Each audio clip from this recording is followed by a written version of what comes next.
Mae gen I confession, i bod yn hollol honest. Dwi'n 28 a dwi wedi anghofio sut i ysgrifennu yn Cymraeg. Dwi ddim yn problem, dwi'n chi siarad Cymraeg yn okay, no big deal. Heb lawr ffaith fy mod i'n gweithio mewn ysgol Cymraeg. So, bach o cefndir, mae mam fi'n Saesneg a mae dad fi'n Sbaeneg. So, dwi'n clywed chi'n meddwl, sut yn y byd, Chris, wyt ti'n gweithio mewn ysgol Cymraeg heb ysgrifennu Cymraeg? Dwi'n rhoi popeth trwy Google Translate.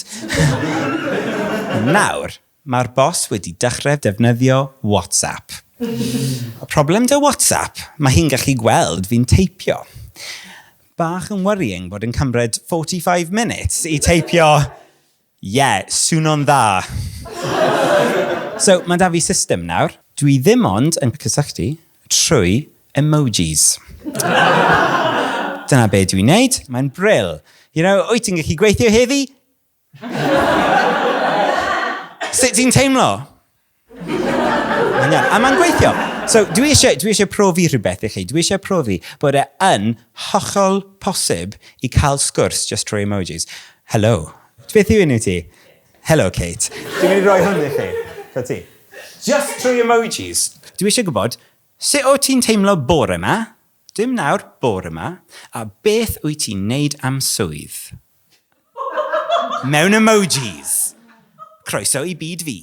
Okay? Okay. So, i di gweld yr emoji yma o'r blaen? Dim gwallt ati bore yma? Hairpiece ydi e? Dyma Kate. Bore yma, oedd Kate yn teimlo'n constipated. A mae Kate yn gweithio mewn tampon factory.